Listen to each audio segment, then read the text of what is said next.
From the Opepco Studios in Oklahoma City, this is an OSU update with Kyle Fredrickson. I'm Jenny Carlson. Kyle, obviously, Cowboys in a slide right now, 3-game losing streak, and really not competitive in a lot of ways. And I think people are now starting to think, what's next? What comes after this season? Because really not the season a lot of folks were hoping for. Leads to recruiting. Has this slide affected things with the Cowboys on the recruiting trail?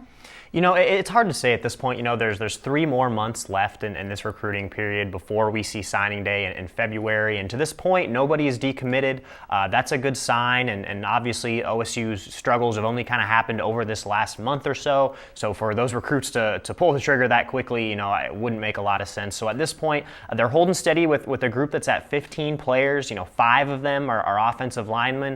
Clearly, that's been an area of need for the Cowboys, and that's been an area of emphasis early on in recruiting. 2 of those guys are JUCOs who figure to compete right away, so the Cowboys are pretty set there. And then across the board, they got a few 4-stars on the defensive side of the ball. 4-star running back Ronald Jones has stayed committed, so there is a lot to like with this recruiting class, and you figure they'll probably add in 7 to 10 more pieces as the Cowboys move along here. But you're right, with this recent trend, there's definitely a little bit of concern about maybe some of these guys questioning their decisions just with how the Cowboys have played as of late. Well, and you mentioned the offensive line recruits. It sort of says to me that these coaches were aware of that need to fill even before they saw the product on the field. But it sort of begs the question, what has happened on the field, has it changed any approaches in recruiting, who they're going after, what kind of players they're going after? Have we seen any evidence of just any changes in philosophy at all? Yeah, you know, Mike Gundy's not going to speak on it specifically. I mean, that's something that they're going to play close to the chest because they don't really want it out there how they are recruiting these kids, and that makes sense. But you can kind of get a clear picture by just what's happened over the past few days.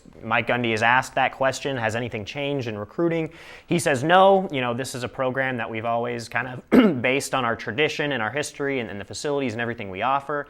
And then just yesterday, OSU releases a press release on their athletics website, basically recapping all of the player development and all the NFL guys and the All-Americans who have been in this program since 2008, really focusing on the player rather than the team success. So I think that says a lot that the athletic department is pushing out this information at a timely situation where the Cowboys are struggling, and a lot of these young guys need to be reassured that Stillwater is a place you can come and develop and become that NFL talent like so many of these kids dream of as soon as they step on campus. Well, you mentioned some of those reassurances, and are we hearing anything from recruits at this point? Any messages that make you think either they're still strongly with OSU, or maybe there's some faltering out there? You know, I think as this point, we really haven't seen much of that. In fact, we've really seen the opposite, especially with some of these offensive linemen. And there's a JUCO guy out of Mesa, Brandon Pertile, who's been very vocal on Twitter about his love for OSU. He was there at the homecoming game, and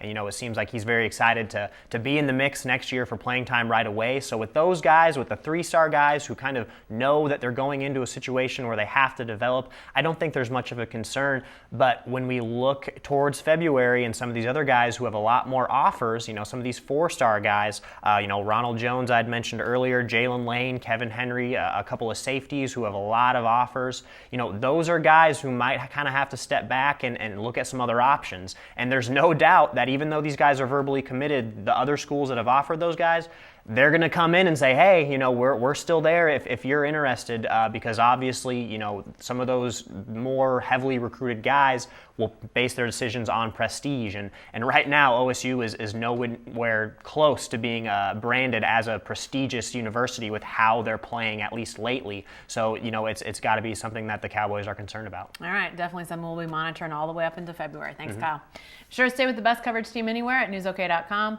and every day in the Oklahoman.